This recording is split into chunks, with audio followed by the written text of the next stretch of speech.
Alright, we are live, ladies and germs, and man, I really wanted to like this race. I really did. This race had all of the makings of being an all-time classic. But instead, it's basically going to be known primarily as a clusterfuck. Because that's basically what it was.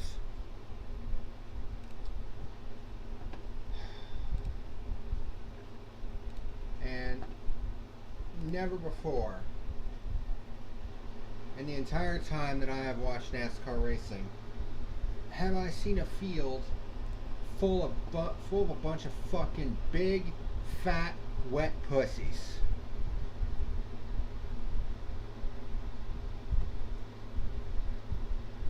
And quite frankly, I'm fucking sick and tired of it. From both the drivers and the fucking fan base. I'm gonna be shitting on some people here tonight because, quite frankly, a lot of them fucking deserve it for being a bunch of bitches. So, saddle up, lock and load, because this is gonna be one heated review. This is The Fuel.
What's happening, ladies and germs, and welcome to tonight's edition of The Fuel, our 145th episode.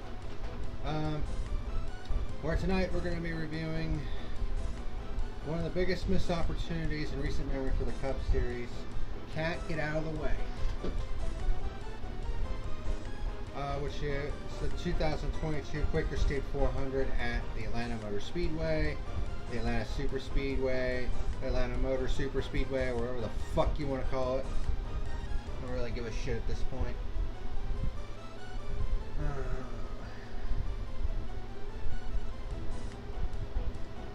What a fucking missed opportunity this race was.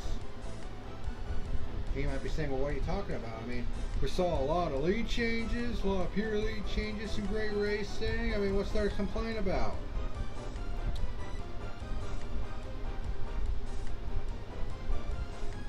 A lot. There's a lot more to complain about than you might think. I mean, if you don't think that there was any negatives about this race, then you're either a Chase Elliott fan, super fan, or you just weren't paying any fucking attention whatsoever. Because while this race definitely had a lot of high moments and a lot of highlights, this race also had quite a few negatives attached to it. I mean, a lot more than I would have loved to see, because this race had the potential to be an all-time classic. Honestly, it had that potential. I mean, we saw that potential back in March, you know, with the 500-mile race. I mean, how many lead changes did that race have? 46. So this race had that potential, and yet it just seems like for one reason or another, something comes along and fucks it up. And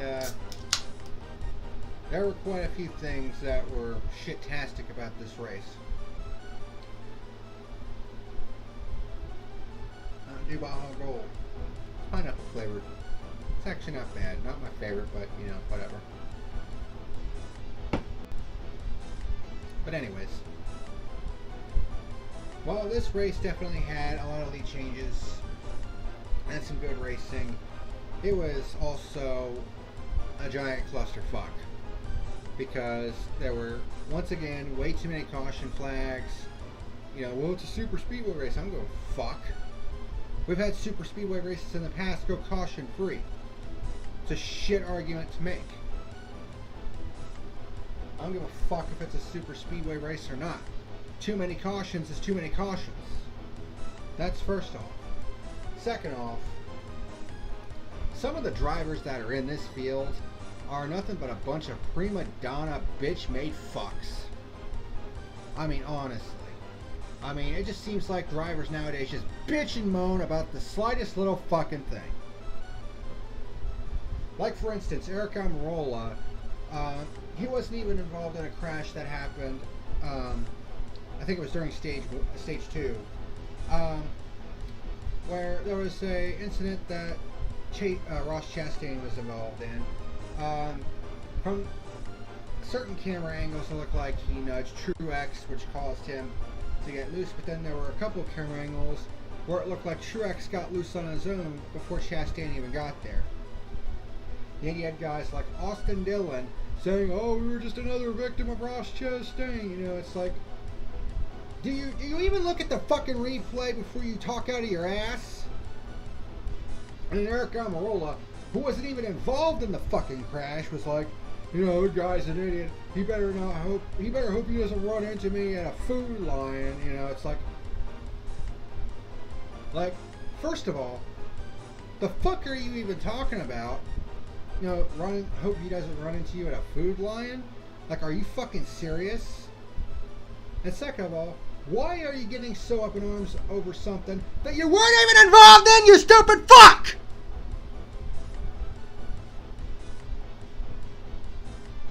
I mean, Jesus Christ. I mean, Eric Almirola, seriously? Maybe if you were a better driver and you were more successful at your fucking job, then, you know what? Maybe I would take your threat more seriously. Because how in the fuck do you even explain how Chastain has almost equaled your career win total, and how long has he been a full-time driver? What, this is only his, second, third year? And how long have you been fucking racing in Cup? Maybe it is the right time for you to retire Almirola, because it's quite obvious to me and everybody watching that you can't drive worth a fuck.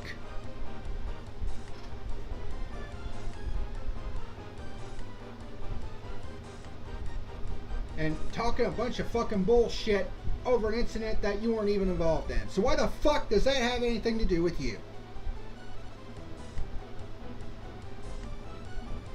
That's not to say that Chastain didn't fuck up later on in the race, which he did. And on that one, he deserves rightful criticism. Because late in the race, he tapped Denny Hamlin going into turn 4. He got tight, should have backed out of the gas, and got into Hamlin and spun him out. Of course, which is probably the last person you should be spinning out, considering it's not the first time that's happened. So Chastain is not innocent in this either, but for fuck's sake, and, you know, the fans online aren't any better either, because they've been going through a fucking civil war, especially with what happened at the end with Elliott, because Elliott was involved in the race for the win with Corey LaJoie, and there was a lot of debate as to whether or not his block was dirty.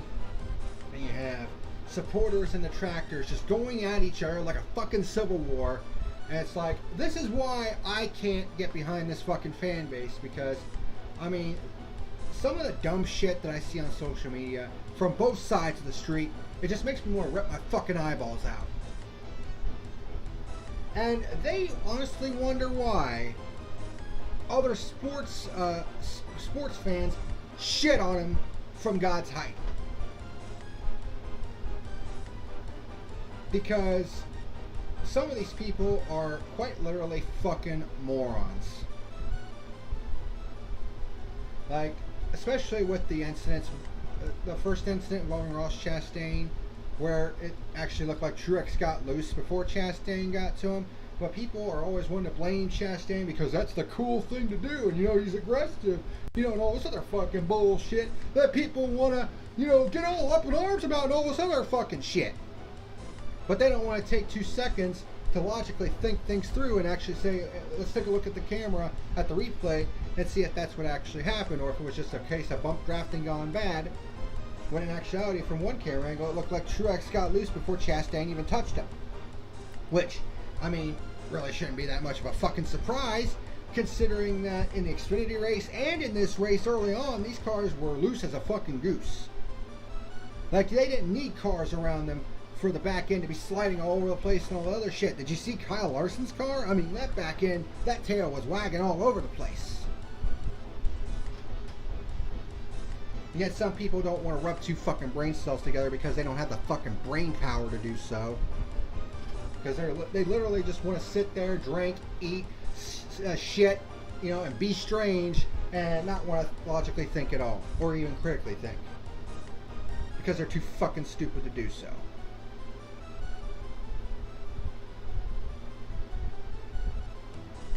And quite frankly, I'm fucking sick to death of it. I really am. Honestly, if you're some of these people that get offended by what I say, well, here's some advice for you. How about you sprout some fucking balls and grow some fucking tits and get the fuck over it, you bunch of bitch-made motherfuckers.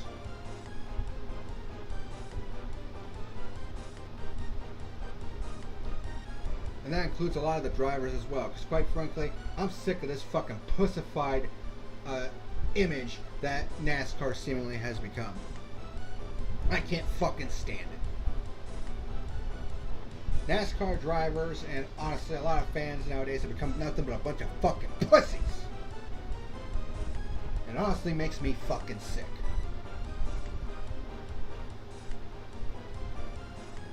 Not to mention that a lot of these fans are nothing but a bunch of fucking hypocrites anyway. Because, for years and years and years, we've seen these motherfuckers crying and bitching, we need some aggressive drivers in the sport. We finally get one in Ross Chastain, even though he can be a bit too aggressive at times. And all of a sudden, half the fucking fan base is like, oh my god, he's too aggressive and wrecking people, they need to suspend him, and all this other fucking hypocritical bullshit. Like, Jesus fucking Christ, you assholes. Pick one side of the street and stick to it. It's no wonder nobody takes this fucking fan base seriously, because they keep flip-flopping on every fucking thing.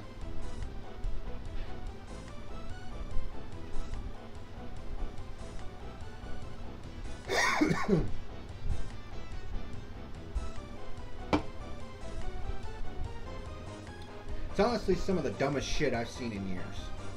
And I've seen a lot of dumb shit in the time that I've had this show. I've reviewed a lot of dumb shit in the Cup Series, but my god, some of the shit that I've been seeing tonight on social media during and after this race makes me want to fucking puke all over my carpet.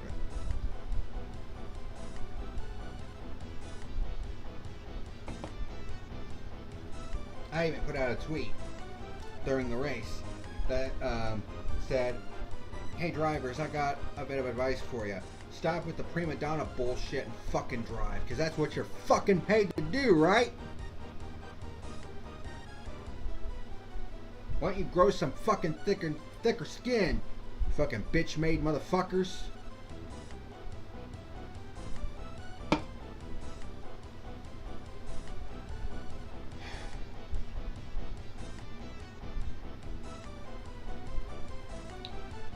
Anyway, wanted to get that shit off my chest, because it's just really fucking pissing me off.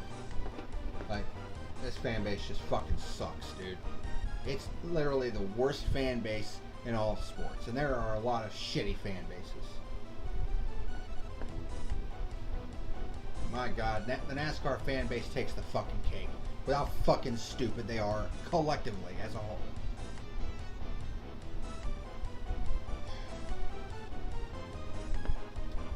But anyway, now that I've gotten that off my chest, let's go ahead and get into the news of the week, which there isn't a whole lot of, so we should get through this fairly quickly, and then we'll get into the review. So, it's time for news of the week.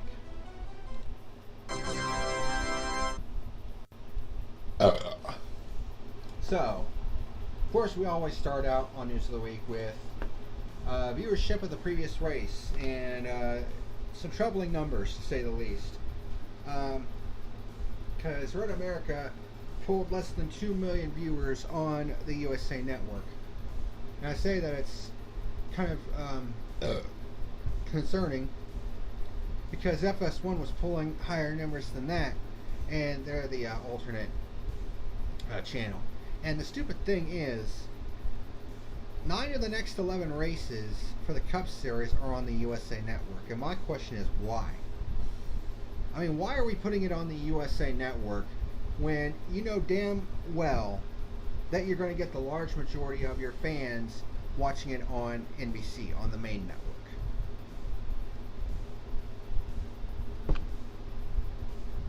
I don't get it. I don't understand why.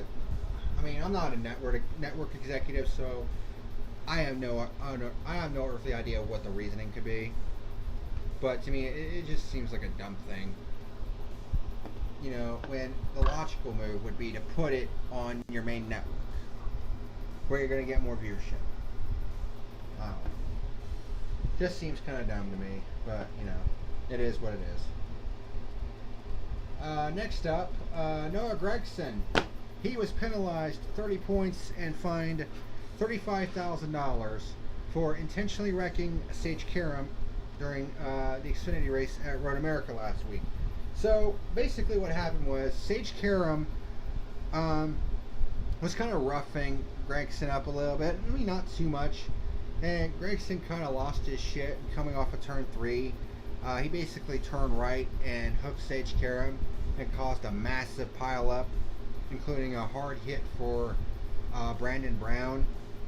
And he actually got out of his car and looked like he was in a lot of pain. Thankfully, it wasn't anything too serious. It seemed like he just got the wind knocked out of him. But yeah, that was a dumb move on Gregson's part for sure. I mean, he's a talented driver. I mean, I guess in some ways he has some of the same characteristics as Chastain. But yeah, you really can't be doing that shit. Doesn't matter what the reason is. And there were a lot of people that were criticizing NASCAR, you know, for, you know, why didn't they penalize him during the race, you know, and all this other shit. You know, at least they penalized him for it. I mean, and some might say, well, I mean, 30 points isn't really going to mean a lot of things, you know, as far as the regular season is concerned. Maybe it will, but maybe it won't, but maybe it will, because, I mean, that's 30 points towards the regular season title that he's currently in the running for. You know, and that's 15 playoff points that he could be missing out on. You know what I mean? So, I mean, it could still affect his championship regardless. Of course, I still think the playoffs are a bunch of dumb shit, but, you know, I've long said that for years, so that's neither here nor there. And lastly, like I said, not a whole lot going on.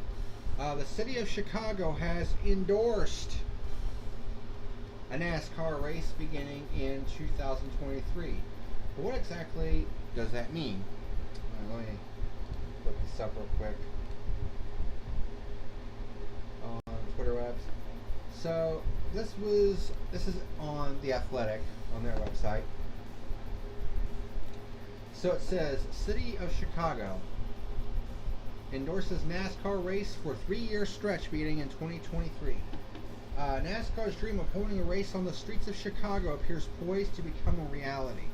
According to a letter obtained by The Athletic through a public records request, the City of Chicago has expressed its endorsement for an event to be held in the city for a 3-year stretch beginning in 2023. The letter states, Chicago is incredibly enthusiastic about the opportunity to serve as host of the 2023, 2024, and 2025 NASCAR Chicago Street Course events, and we stand ready to welcome NASCAR fans to our world-class city. This would be a historic partnership for NASCAR and the city of Chicago, and our department is committed to collaborating and supporting NASCAR to execute the events in a safe and secure manner. No contract is officially signed between NASCAR and the city, but an announcement is tentatively planned for July the 19th, 9 days from now, sources confirmed to The Athletic. While something could scuttle NASCAR racing in the third largest media market, the deal is expected to be finalized. The letter from the city is addressed to Ben Kennedy, NASCAR's Senior Vice President of Racing Development and Strategy and great-grandson of NASCAR founder Bill France Sr., and signed by Aaron Harkley, Commissioner, Department of Cultural Affairs and Special Events, City of Chicago. Harkley wrote to Kennedy as Commissioner of the City of Chicago's Department of Cultural Affairs and Special Events. I'm thrilled about the potential opportunity to host the NASCAR street course events here in Chicago. D-Case is dedicated to enriching Chicago's artistic vitality and cultural vibrancy, and our strong partnership with the Chicago Sports Commission ensures that NASCAR fans will be treated to a diverse and unforgettable experience. Cat, go lay down.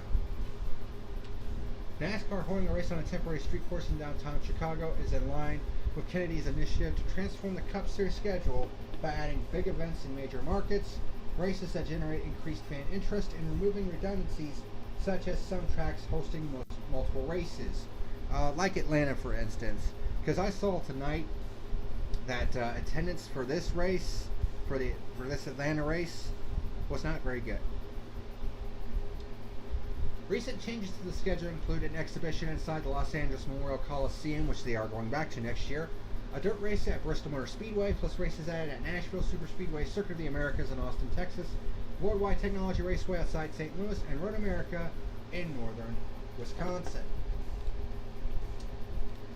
So it definitely seems like this Chicago street course race is going to be a reality in about a week and a half's time. Now, the only drawback for this, at least for me, is what road course is going to get booted off of the schedule, because it's already been, said by NASCAR management that they are willing to remove a road course for the street course race, and it's already been said that Road America still doesn't have a deal in line for next year, so Road America might be on the chopping block. And let's be honest here, the quality of the race last week didn't exactly help its case. But Sonoma, that track hardly ever sells out anyways, and I'm honestly surprised that track is still profitable. So if I had to pick a track to knock off the schedule as far as the road courses, Sonoma would probably be up there. But that's just me. But that's going to do it for news of the week. So let's go ahead and get into this race review and get it done and over with. Alright, so this is your race review of the Quaker State 400 at Atlanta, our 145th episode. Title of this episode, Field Full of Prima Donnas, and I already kind of went into a tangent at the beginning of this review as to why that was. So, stages broke down like this. Stage 1 was 60 laps. Stages 2 and 3, 100 laps. Nobody had to go to the rear of the field. So, stage 1 was 60 laps. Chase Elliott started from the pole. Qualifying was rained out for both the Xfinity Series and the Cup Series. There was a serious threat of rain all weekend, but the threat didn't really materialize. Cat, get off my nose, you little bastard. Alright? Quit. Several drivers are really loose at the start of this. As Chastain leads lap 1. But we get our first pure lead change when Chase Elliott gets the lead back on lap 2. Chastain gets back around Elliott as Larson is extremely loose for our second pure lead change on lap 3. Blaney dies underneath of Elliott for second, but gets loose, allowing Reddick to go by both of them. Reddick starts challenging Chastain for the lead. We were 2 by 2 up front. Then you had Hamlin and Bowman fighting for 5th, and Hamlin moves up to challenge Blaney for second, and then he starts challenging Chastain for the race lead, and actually takes it for our third pure lead change of the day on lap 22. Blaney goes to the outside of Hamlin for the race lead for our fourth pure lead change in lap 24, but then Elliott comes back to take our fifth pure lead change in lap 25. Cat, go way down. And then we have our first caution on lap 26, which was competition caution. There was split strategy as some cars stay out and some come in for service. This fucking cat. Truex gets caught speeding on pit road. Elliott leads on the restart. We had 3 wide in the mid pack. 2 wide, 7 rows deep behind Elliott. Cat, go lay down. I'll pet you in a little bit. So we have 2 wide, 7 rows deep behind Elliott, who was leading. Bowen gets kicked up to the top lane, 3 wide with no help. Kyle Busch gets by Blaney for second, but Blaney fights back and moves up to challenge Elliott for the lead. Larson has recaught the top 10 after being super loose on the first run. Blaney challenges Elliott for the lead and takes it for a 6th pure lead change on lap 51, but then Elliott slingshots back by Blaney for a 7th pure lead change on lap 52. Elliott and Blaney are side by side for the race lead for several laps, and Chase Elliott wins stage number 1, barely holding off Bowman, Chastain, and Blaney. So, good for stage. Then it gets kind of messy. I forgot to put that on, so there you go, stage 1. Everyone comes in for service. Riddick takes 2 tires and wins the race off pit road. So now we come to stage 2, which was 100 laps. Reddick leads the start of stage 2. Chastain tries to challenge Reddick but falls back a bit. Truex gets the lead with help from his teammate Christopher Bell for our 8th pure lead change on lap 70. Reddick tries to fight back on the inside. Eric Jones rushes the wall on 3 and 4 but keeps going. Blaney gets under Truex to challenge for the race lead, but then we get our second caution on lap 77 when BJ McLeod spins off turn 2. Chris Buescher and Ty Dillon spin, trying to avoid him. Most of the field comes in for service. Truex leads on the restart. Blaney tries to challenge Truex, but Elliott pushes Truex back by, then dies underneath him for the race lead for our 9th pure lead change on lap 87.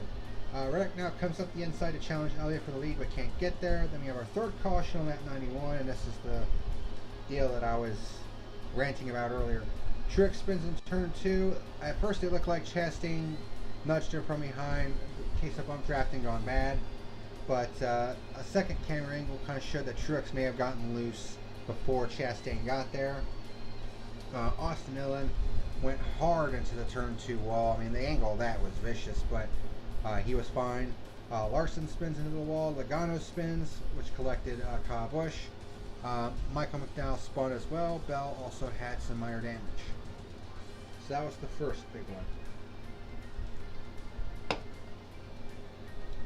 Most of the field comes in for service under this caution.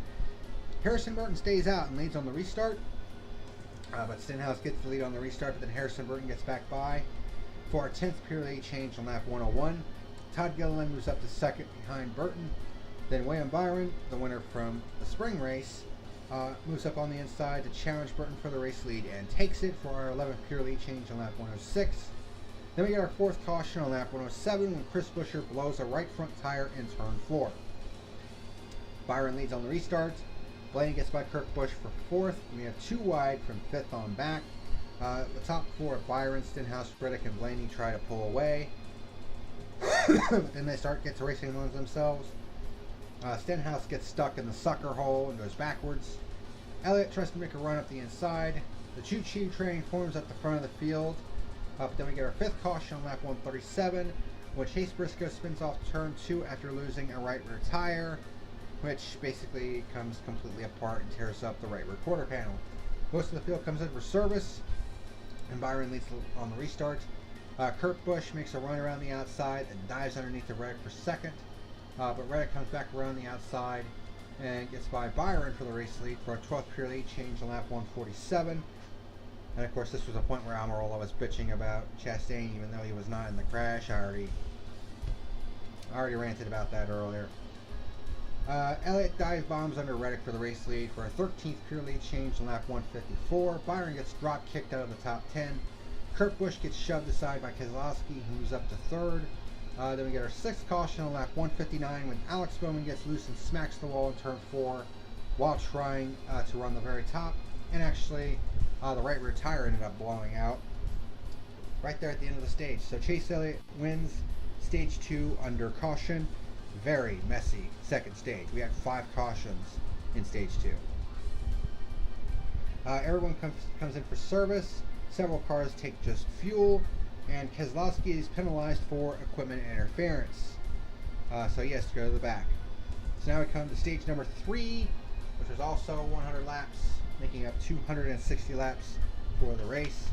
Austin Cindric leads the start of stage 3. Eric Jones takes the lead from Cindric, but we get our 7th caution on lap 171. We get another big wreck, this time in turns 3 and 4. It started when the 15 of Garrett Smithley gets loose, and Ty Dillon runs to the back of the 15.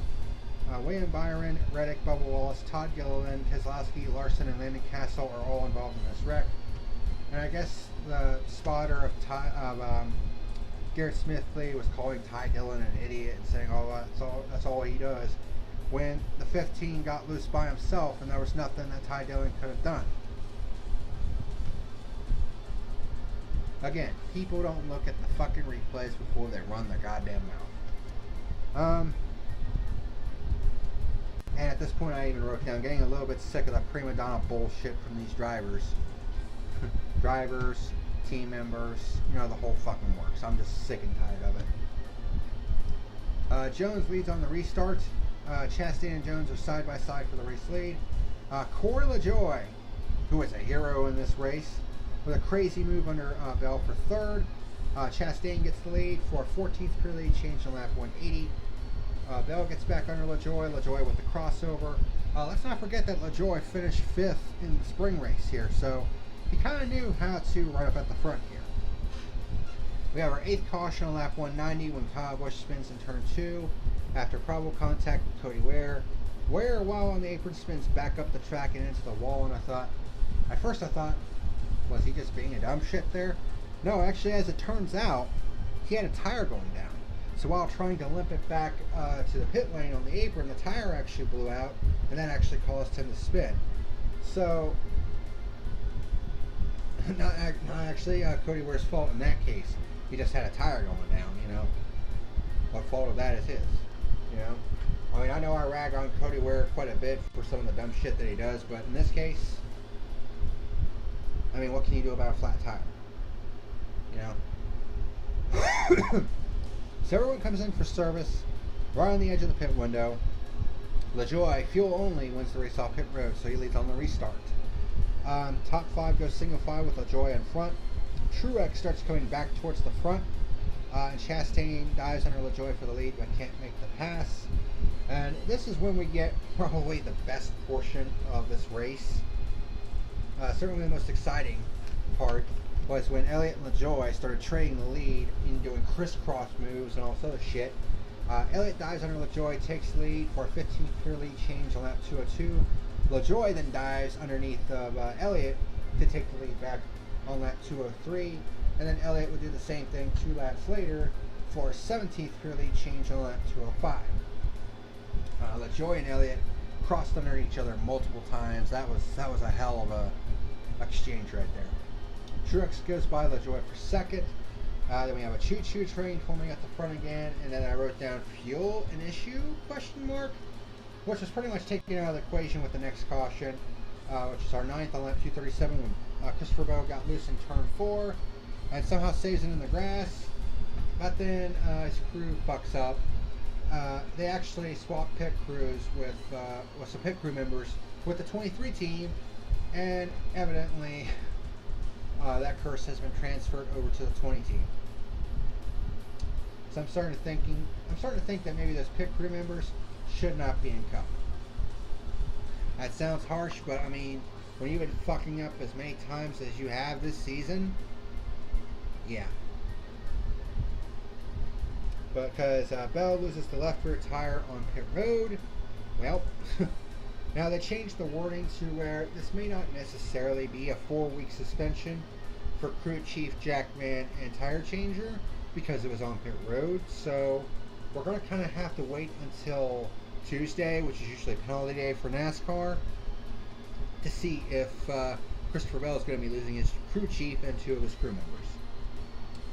Elliott leads on the restart with 19 laps to go. Truex leads the first lap after the restart. Chastain tries to challenge, but Elliott dive bombs to the inside. LaJoie moves up to second in the midst of all this. Then we get our 10th caution, lap 246. And this is the one where Chastain should rightfully get criticism. Chastain gets into the left rear of Hamlin and spins the 11 off of turn 4. Keselowski spins to avoid the wreck. So, yeah. I mean, Chastain definitely should have backed off there. I mean, especially, you know, when you're spinning on a guy that you've already pissed off once already this season. So, yeah. Chastain should definitely get rightful criticism for that one, because that was not smart on his part. I mean, you know, I know he's trying to run up front and try to go for the win, but, I mean, you gotta be smarter than that. Truex leads on the restart with 8 laps to go, but LaJoie gets the lead on the restart on the inside, which was a bit surprising. Then we get our 11th caution on lap 254 when Bell tries to fit 3 wide between Hamlin and Logano and actually hooks Hamlin into Logano going into turn 3. So, not exactly the most intelligent move on Christopher Bell's part. So his day just went from bad to worse, as did Hamlin's. So LaJoie leads on the restart with 3 laps to go, and a lot of us were thinking, upset alert? There's contact between LaJoie and Truex, but LaJoie holds the lead, although it looked like Elliott kind of gave him a push that kind of got LaJoie kind of squirrely. Coming to the white flag, Elliott goes around the outside of LaJoie and takes the race lead away for 18th pure lead change on lap 259. Then we get our 12th and final caution on the last lap of the race. Corey LaJoie gets a huge push from Eric Jones, has a huge run on Elliott, tries to go to the outside of turn 1, but gets blocked by Elliott, which puts him in the wall. He spins out, and it takes Kurt Busch and Cole Custer with him, and basically jumped the 7 car. The race ends under yellow. They go back and review the footage, and Chase Elliott was shown ahead of Ross Chastain, who had made it up to second. So Chase Elliott scores a hometown win in the Quaker State 400 under caution. And obviously, there's been a lot of debate on social media, as I alluded to earlier. Was the block dirty? I mean, it's the last lap of a super speedway race, so at that point anything goes. But I just hate it when fucking, you know, cars are wrecked because of blocking moves like that. You know, there's a reason why open wheel racing has banned blocking and has made it illegal to block, and shit like this is a reason why. Because we end up with crashes like this, and this honestly ruined the fucking finish for me. It's like, really? Really? So that's another negative to add to this race. You know, the finish that could have been, but once again, you know, blocking once again causes a fuck finish. And that is your review of the Quaker State 400 at Atlanta. So obviously, a lot of positives, but also quite a few negatives as well.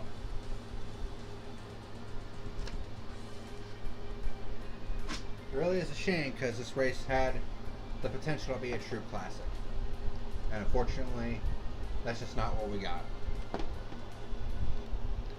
Alright, so stats and awards. Let me adjust something here. Alright. So, total laps, it was 260 lap race, 400 miles, 60, 100, and 100 was the stage breakdown. We had 27 overall lead changes. Obviously not as much as the race in April, but, the race in March, April, in the spring, whatever fuck month it was.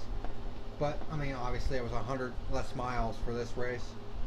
But I also think there were a lot more caution flags in this race than in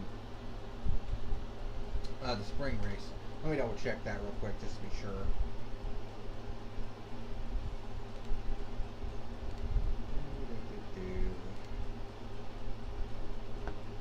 was in March.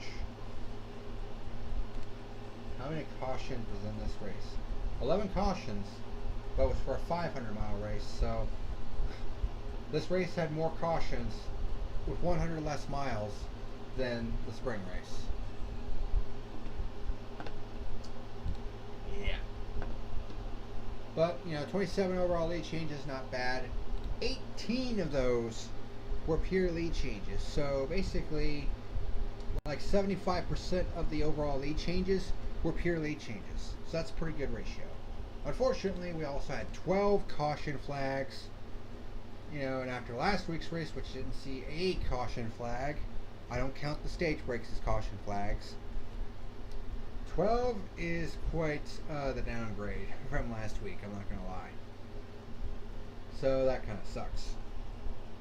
And we had 4,661 green flag passes, which comes out to an average of 23.8 green flag passes per green flag lap, which is not bad. And that's a lot of green flag passes for a 400-mile race. Lap leader award goes to Chase Elliott. He led 96 laps on the day. Star of the race, well, it's pretty fucking obvious. Corey LaJoie. I mean, he had that 7 car in prime position to win that race. If circumstances were a little bit different, he probably would have won that race. But yeah, I mean, it couldn't be anybody else but Corey LaJoie. I mean, he took that team to some heights that it hasn't seen, and he gave that car a good run. So I have a feeling he'll get another shot at it. I mean, we got Daytona and Talladega still to come. So, I mean, he's still got a shot to get that first career win. So, rejects of the race. I say rejects because there's 2 of them. Eric Almirola and Austin Dillon, because they're bitches. I mean, I'm glad Austin Dillon's okay after that hard hit, but, I mean, he really should have taken a closer look at the replay. And Eric Almirola bitching about a wreck he wasn't even involved in. Like, shut the fuck up and drive the car. Alright, race results and point standings. So your top 10 finishers from the Quaker State 400. Chase Elliott led 96 laps on the day, wins the race. Basically got a max points day because he won. I mean, he actually got the cycle, the complete cycle, because he started from pole, led the most laps, won both stages, and won the race. That's what you call completing the cycle. So it was just all Chase Elliott in this one. Chastain led 32 laps. Was a bit of a wrecking ball, but finished second. Austin Cindric comes home in third. A much needed third, honestly. Eric Jones finishes fourth. Ryan Blaney in fifth. I think he actually finished fifth in all 3. Finished fifth in stage 1, stage 2, and then in the finish. Daniel Suarez, a very quiet 6th place run, as was Justin Haley with a quiet run himself. Eric Almirola in 8th. Cole Custer, a very quiet 9th place finish. In fact, he was involved in the last caution, yet still is credited with a 9th place finish. Unless I saw a different car involved in that. But, he got a 9th place finish. I mean, what else can you say? And Harrison Burton gets a top 10 finish, his first top 10 of the season. Took 19 races. It took 19 races for us to finally have a 3-time race winner this season. Chase Elliott finally did it. Took 19 races for that to happen. Point standings. With 7 races remaining in the regular season. Chase Elliott quickly closing in on that regular season title. He now has a 47-point cushion over Ryan Blaney. Ross Chastain third with 50 points. You have Kyle Larson, Kyle Busch. Man, Kyle Busch has really had a shit past couple races. Basically been involved in wrecks not of his own doing and all that other shit. Truex 6th in points. And he's 6th in points, and he still might be on the outside looking in as far as the playoffs are concerned. Ain't that about some crazy shit? You have Joey Logano, Christopher Bell, Alex Bowman, and William Byron rounding out the top 10. Rest of the top 20, Kevin Harvick, Eric Almirola, Austin Cindric, Tyler Reddick, Daniel Suarez, Kurt Busch, Eric Jones, Chase Briscoe, Denny Hamlin, and Austin Dillon. That is your top 20. NASCAR standings with F1 points. Quite a shakeup in each of these divisions. Truck Series point standings. Zane Smith, I mean, he's pretty much pulling away at this point. Finished runner-up at Mid-Ohio. Finished second in Stage 1 and won Stage 2. So, John Hunter Nemechek lost the transmission, I think. Ben Rhodes has been nowhere. Ty Majeski didn't score any points. Chandler Smith hardly scored any points. So it's been all Zane Smith the last couple weeks. I mean, he's had 4 straight podium finishes in the Truck Series. So, I mean, obviously the dude is the championship favorite. He's also the regular season points leader, as it turns out.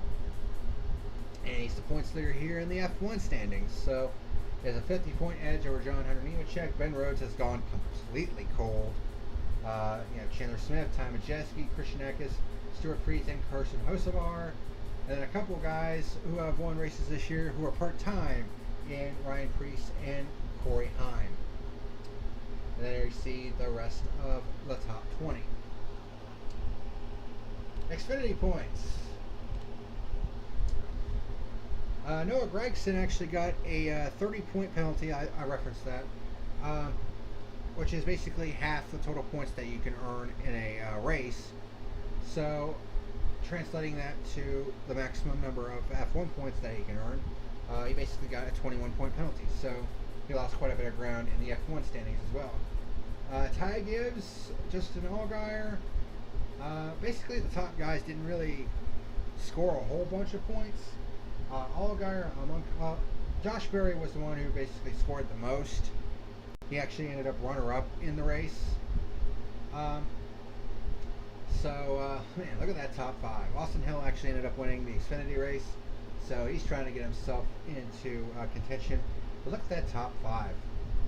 Like, that is insanity. The top 5 are separated by 25 points. That is tight. So, literally, Josh Berry, in the next race, depending on what happens, could be the new point leader. Like, that's how tight the top 5 are in points right now. Ty Gibbs with just a 6-point advantage over Allgaier. AJ Allmendinger's right there. I mean, this basically shows you who the top guys are right now. I would say the top 7 right now, they're basically the guys to beat in the Xfinity Series right now. And you could probably throw Austin Hill in that deal as well. I mean, he just scored his 2nd win, so I would probably count him among that as well. I mean, he's on the verge of getting to 200 points, so there's that. Cup standings, Chase Elliott got a max points day, so he really cut into Chastain's overall lead. Although Chastain kind of mitigated the damage a little bit with a runner-up finish. So they kind of pulled away from pretty much everybody else. Kyle Larson didn't score any points. Kyle Busch only scored like 3. Logano didn't score, really. And, okay. Why is it showing? Jesus Christ. One second. I just noticed that. It's like, the fuck? Because it's showing Ryan Blaney below Joey Logano, although Blaney should be 4th. I don't know why it did that. Then you have Christopher Bell right here. Maybe I forgot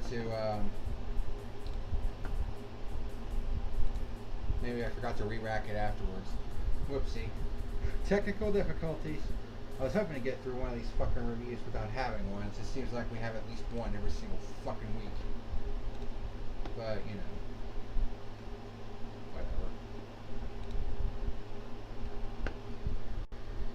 Whatever.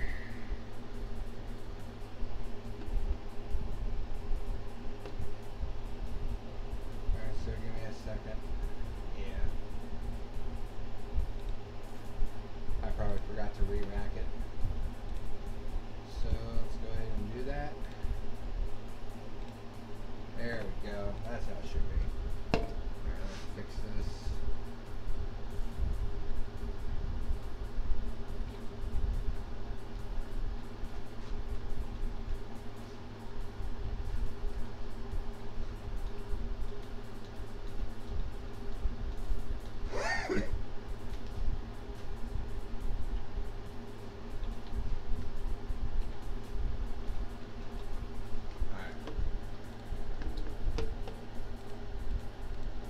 something goofy right there. I think I just simply forgot to re-rack it, but it's all good. There we go.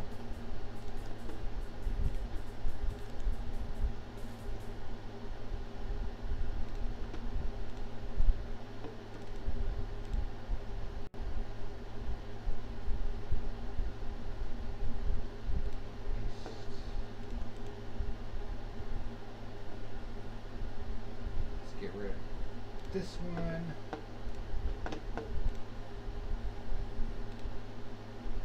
Let's add this one. Boom, there we go. That looks a lot better. Alright, so like I was saying before, Chastain saw his point lead drop off quite a bit with Chase Elliott recently. Chase has won 2 of the last 3 races. He got a max points day to day. But Chastain kind of mitigated the damage with the runner-up finish. So he has a 16-point edge. Kyle Larson didn't score any points, so he's at 214. Ryan Blaney scored some points with, I think, 3 fifth-place finishes. So he's now 4th in points with 210. Kyle Busch drops to 5th at 209. Then you have Joey Logano. William Byron, who has gone ice cold. Then you have Tyler Reddick, most recent first-time winner, Christopher Bell, and Martin Truex Jr. in the top 10. 16 drivers have scored at least 100 points so far this season. Which brings us to the fuel gauge and my final rating. Oh, I mean, I'm not going to deny that it was a fun race to watch, but just way too many negatives, way too many caution flags, too much bitching, whining, and moaning. And a finish that just should have been, but never was. So, you know, it is what it is. So, I mean, it was still a fun race overall. So, I'll give it a solid 6 on the fuel gauge.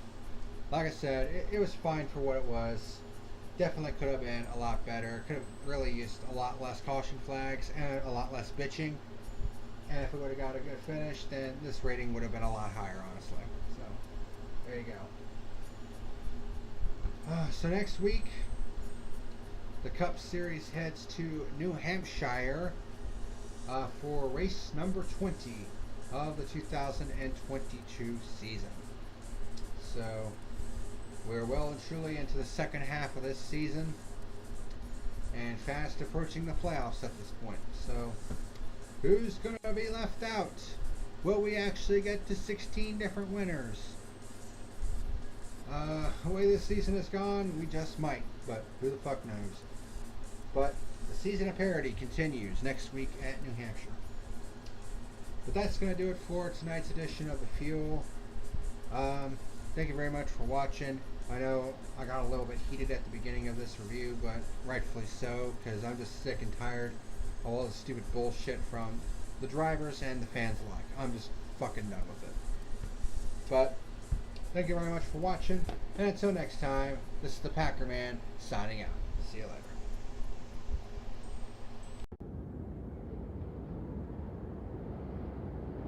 Thank you for watching tonight's video. Be sure to like and subscribe, you jackweeds.